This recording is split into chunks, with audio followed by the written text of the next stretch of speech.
Yo, what's up? Welcome back to another episode of the SWAS NBA Tuesday. Just 4 games on the board. I do have a couple bets here, though. As far as Monday night, 2-0. And check this out.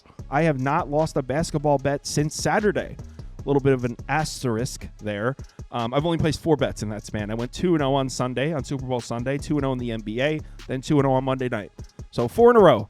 Let's make it 3 days in a row without a loss here. Just 4 games, like I said. It's actually a loaded college basketball Tuesday night, by the way. So, yeah, Tuesday night, let's do it. I mean, is Cooper Rush worth 2.5 points? I would hope Quinn Ewers put up a decent stat line against Arizona State. If he didn't, we have a real problem. You can say the same thing about Creighton. Okay, they had the one good game against Kansas at home. When Toast talks about the kicking market, it's like some earth is flat shit. Andy, true or false, this is going to be a dog walking. Dog walking. This is my dog walking of the day. I think it's going to be very ugly. Dog walking. I think this is going to be ugly. Hey, get the sauce. First up, we got Toronto on the road at Philadelphia here. Looks like the Sixers are opening up as a 7-point favorite. In fact, I even see a 7.5 now. Total sitting at 224.5. Still waiting for a lot of these lines to open up. In the last 10 games, Toronto 25th offensively, 6th defensively, 13th in strength of schedule. Sixers are 8th offensively, 24th defensively, 1st in strength of schedule. So both these teams have played respectable schedules as of late.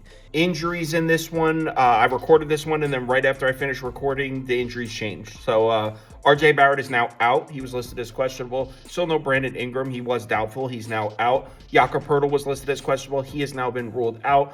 Grady Dick is probable. On the Philadelphia side, we have Joel Embiid on the injury report. Shocker. He's listed as questionable. Eric Gordon is also on the injury report. He's listed as questionable as well. Real quick, let's do a score projection here. Raptors at Sixers. Let's get the lineup right. Looks like everyone's going to play except Ingram. Well, we do have some question marks. Pretty much everyone active on the Philadelphia side. And we're getting, it looks like, 119.7 for the Sixers, 111.3 for the Raptors. So anyway, let's get into this matchup. Toronto not quite on the heater that they were on a couple weeks back. Just 1-5 in their last 5 games. They are 3-2-1 against the spread. So if you've been betting the Raptors, you are still cashing some slips. In the previous 8 games, though, 7-1 straight up, 7-1 against the spread. The reason we've seen them fall off a little bit is we're no longer seeing the elite defense out of Toronto. Remember that 8-game stretch out of nowhere, the Raptors were playing elite defense, a 103 defensive rating in an 8-game span.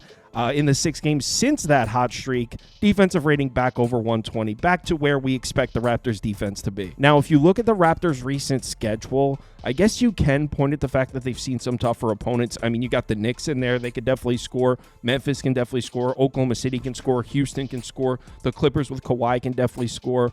Bulls maybe don't fit the description, but you can point at the fact that they have seen some tougher opponents in the last 6 games, so maybe that's why we've seen the defense fall off a bit. Or you can point at the fact that Emmanuel Quickley is back on the floor for the Raptors.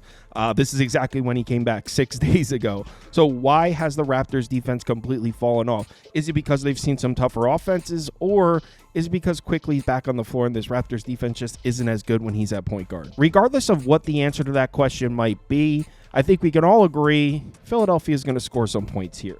I mean, they're 6-4 against the spread, 5-5 straight up in their last 10 games. Nothing crazy, but they've been scoring. In their last 10 games, they've got an offensive rating over 119, effective field goal percentage over 57%. The Sixers' offenses look good. Now, the Raptors have played some good defense against the three-point shot, which could be a problem, especially above the break. Philadelphia shoots a lot of those, 5th in frequency, 4th in efficiency in the last 10 games. Does play into the strength of the Raptors' defense, but I mean, I really don't think the Raptors' defense is capable of stopping the Sixers from scoring at the rim. They take a ton of shots at the basket. 2nd in frequency in the last 10 games, 10th in efficiency, especially with Embiid out there who loves to shoot those short mid-range shots. So although maybe the Raptors on the perimeter match up well and are able to keep the Sixers from lighting them up from 3, which even that's debatable, Philadelphia should definitely be able to score on the interior here. But before you go and lock in Sixers -7, we do have to look at the matchup on the other side, and I think Toronto's able to score points on Philadelphia. First of all, you look at the last 5 games, it doesn't look good here. I mean, defensive rating, we already pointed out, has been plummeting for the Raptors. Offensively, though, a 110.5 offensive rating really isn't that bad. I mean, their offense has been okay. And look at the other side. Philadelphia, as good as the offense has been, they can't stop anybody right now. Defensive rating over 124 in their last 6 games. They've been a terrible defensive team. And when Joel Embiid's out there, he is not helping at all. He looks out of position. He's getting beat on the glass. So, I mean, I don't trust this Sixers defense at all, which is why instead of laying the 7 points here with Philadelphia, I took the over, 224.5. Next game. So I bet this one. I got over 224.5. Unfortunately, the line has moved. So by the time you're watching this, I don't know where it's going to be at. It's at 226 right now. I personally have it at 229. So at 226, there might still be some value there. But yeah, I got over 224.5 here. New York on the road in Indiana up next. This one's sitting around a pick. It looks like I'm seeing mostly Pacers +1. Pretty much a pick 'em here. Total sitting at 234.5. In the last 10 games, the Knicks are sitting at 7th offensively, 21st defensively. I mean, pretty much since the OG Anunoby injury, the Knicks have been struggling on the defensive side of the ball. They are 4th in strength of schedule, so they've played a much stronger schedule than the Pacers have recently. Indiana sitting at 14th offensively, 9th defensively, 22nd in strength of schedule. Injury report for the Knicks. Good news. OG Anunoby may be returning, not positive yet. He's listed as questionable. We'll have to wait and see. Josh Hart is also on the injury report. He's listed as probable. On the Indiana side, it's just Miles Turner. Miles Turner listed as questionable. Other than that, Pacers should be good to go. So let's get a quick score projection for this one. We got Knicks on the road in Indiana. We got no OG Anunoby. Brunson obviously is playing.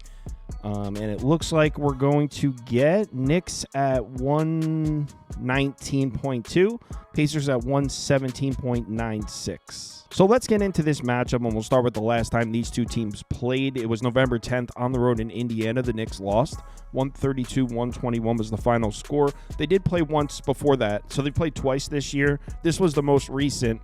They played a game earlier this season at Madison Square Garden. The Knicks won that one comfortably. They won by like 24 points or something like that. As I mentioned before, the story with this Knicks team right now is just a complete lack of defense. Since the OG Anunoby injury, which was 4 games ago, they have a defensive rating over 125.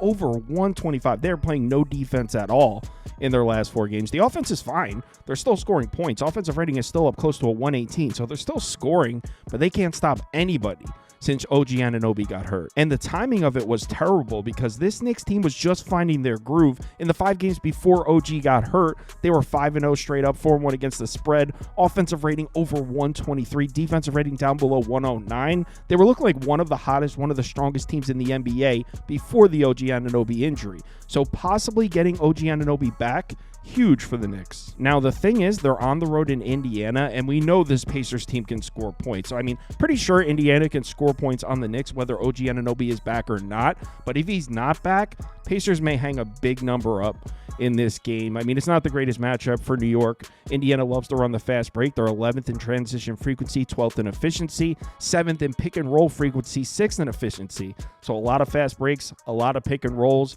Both play directly into the weakness of this Knicks defense. They're 17th in the NBA in points per game allowed in transition, dead last in points per game allowed out of the pick and roll. So this should be a good matchup for the Pacers offensively. Knicks need to have OG Anunoby back. If they don't, Pacers should have no problem scoring points in this game. But on the other side of the court, can we really count on this Pacers defense to make stops? I mean, I mentioned before, the Knicks offense has been fine. Before OG Anunoby got hurt, after he got hurt, Knicks have been scoring. It's the defense that took a hit. This Indiana defense in the last 6 games has a rating of 116. That's not very good. So they've been struggling on the defensive side of the ball. But look specifically at the rebounding.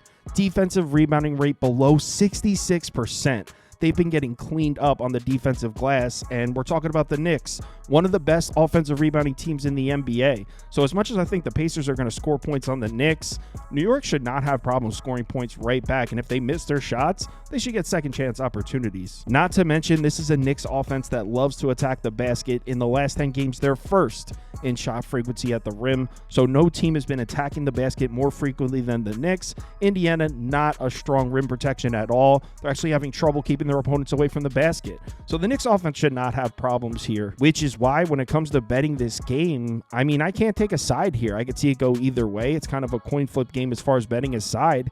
Give me that over, though, at 234.5. We just talked about the last time these two teams played in November in Indiana. There were 250-plus points scored in the game. If OG Anunoby doesn't play, this over should be sweat-free. If he does play, maybe hurts it a little.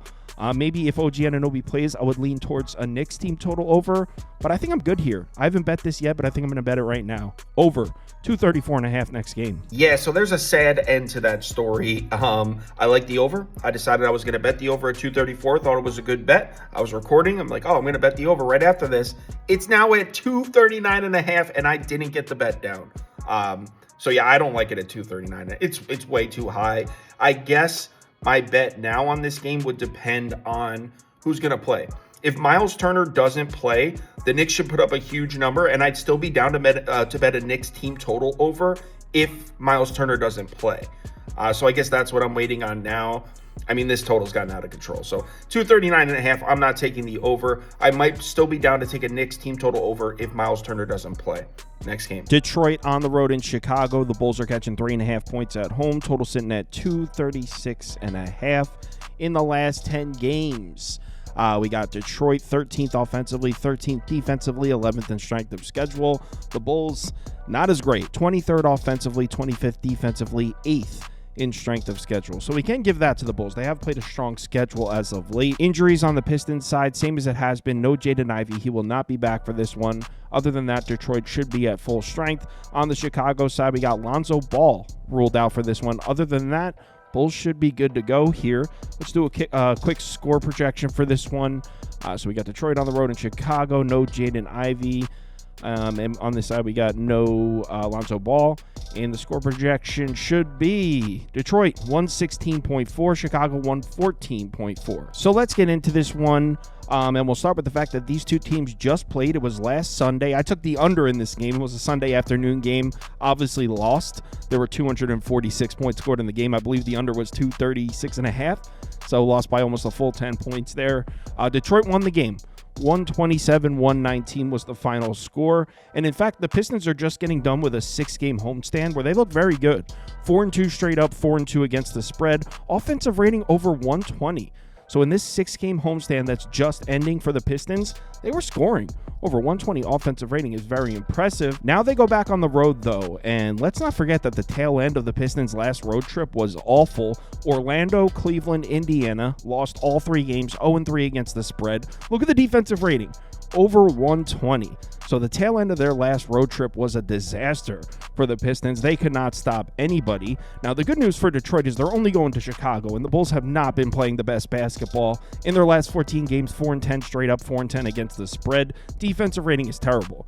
Close to 118 over a 14-game sample. I will say, though, a 110 offensive rating is not absolutely terrible. As bad as the Bulls have been as a whole, it's not really their offense. I mean, their offense isn't great, but it's not bad. It's their defense that's been really bad. This Bulls team is capable of scoring points. Now, you might point to the Pistons' transition defense and be like, well, Kyle, this is a terrible matchup for the Bulls, and you wouldn't be wrong.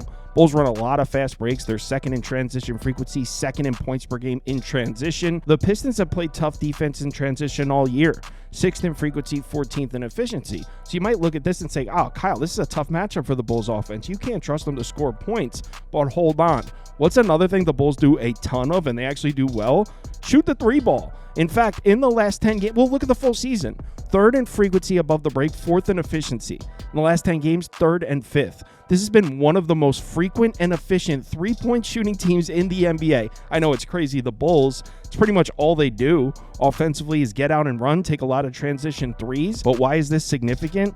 Look specifically at the Pistons' defense above the break. It's terrible. One of the worst in the NBA. Dead last on the season. In the last 10 games, 28th in defensive efficiency against the above the break 3. So I don't hate the matchup for the Bulls offensively. They should get some looks from outside. Remember, this Pistons defense looked terrible the last time they were on the road. So I think the Bulls are going to score some points in this game.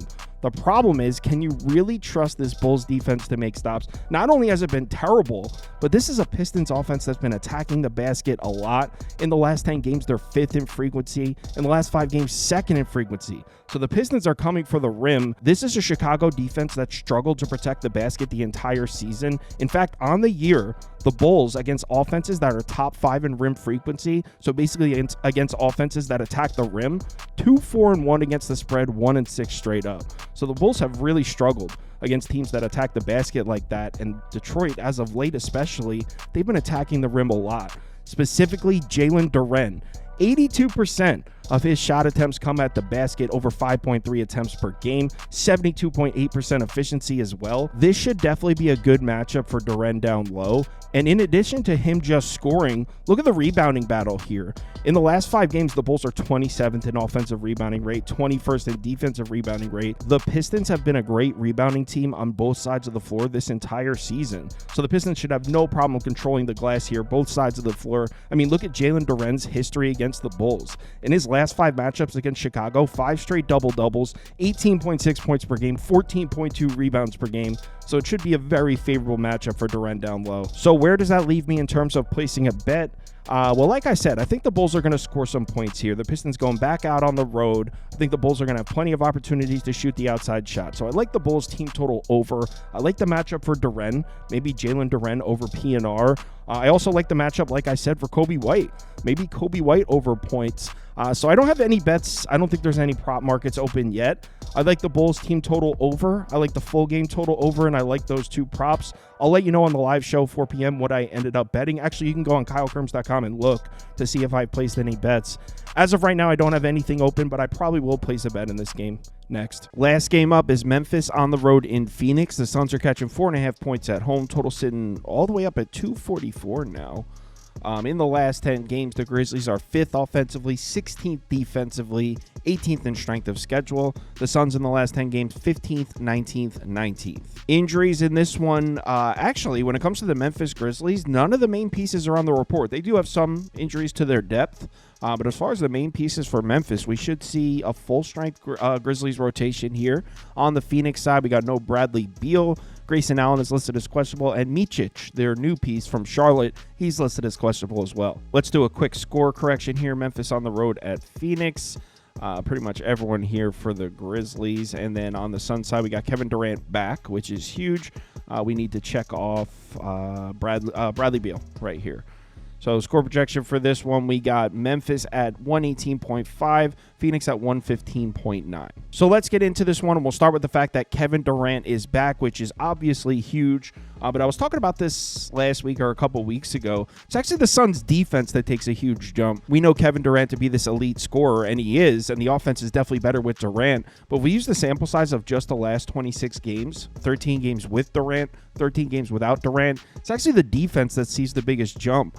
On the 13 games without Kevin Durant, a 123 defensive rating, 113.9 in their last 13 games with Durant. So don't be surprised if Phoenix is improved defensively moving forward now that Durant's back in the rotation. Also, the Suns play great defense against ISO. Not that that's the core of the Grizzlies offense. I mean, Memphis likes to get out in the fast break. They also kick it out to spot up shooters a lot. And the Suns have been okay defensively in transition, 14th in defensive efficiency in transition. But they do have great defensive numbers against ISO, so I suppose that's something. Now, the main problem for Phoenix here on the defensive side of the ball is keeping Memphis off the offensive glass. The Grizzlies have been one of the best offensive rebounding teams in the NBA this year, 2nd in offensive rebounding rate, 1st in the last 10 games. In the last 5 games, the Suns are 29th. But here's the thing, not having Kevin Durant is a big reason why they're 29th in the last 5 games. Durant's missed, I think, 3 or 4 of those 5 games. Kevin Durant averages 6.5 defensive rebounds a game. I think it's around 6. He's an important piece in terms of keeping their opponents off the offensive glass. So getting Durant back, definitely going to help the Suns out in that department as well. So look, I know it's Memphis against the Suns. We're expecting the Grizzlies to score 1 billion points here, and I'm not saying they definitely won't. I'm just saying I don't hate the matchup for the Suns defensively, especially with Kevin Durant back. And on the other side of the court, I mean, I don't hate the matchup for the Suns offense either. Obviously, we know the Suns are a team that loves taking jump shots. In the last 10 games, they're 5th in mid-range frequency, 15th and above the break 3 frequency. Very efficient shooting those shots as well. Memphis, not a great defense against jump shooters. In fact, in the last 10 games, they're bottom 12 in the NBA against both the long mid-range shot and the above the break 3. So don't be surprised if the Suns could go shot for shot with this Memphis team. And look, I know a lot of people don't like betting this Suns team. I get it. They were the least profitable team in the NBA for me last year. I lost more money betting on the Suns than any other team in the league last year. So I get your hesitation to bet the Suns. They are 4-8-1 against the spread in their last 13 with Durant. So it's not like they've even been covering the number when Durant plays, but they're 8-5. They may not cover the numbers, but they win the games. We're talking about catching 4.5 points at home. I kind of like the Suns here. I haven't bet it, but I think I'm going to bet the Suns. The number seems to be moving towards Phoenix, so I don't see any reason to rush the bet. I think I'm going to take the Suns here. Let's make sure there's no updates. Let's see what the line's at right now while I got you. Yeah, Kevin Durant confirmed in. Devin Booker is at 4.5. Let me see a line update. 4.5. I think I'm going to bet the Suns here. I'll let you know on the live show. As of right now, I'm strongly considering Phoenix. Speaking of the live show, 4 p.m. Eastern time will be live. We'll go through the 4 NBA games. We'll go through the full college basketball slate. It's a loaded college basketball day. If you're able to make it, we'd love to see you in the comments. Let's have ourselves a good one. Please remember to bet responsibly. If you want to go see all the bets I currently have open, head over to KyleKirms.com, click on Open Bets, then click on Sauce. Also, if you're in the Discord, just type in !show sauce in the chat window, and my bets automatically pop up. So if you're interested in that, head over to the website and sign up. Let's have ourselves a good one. Later.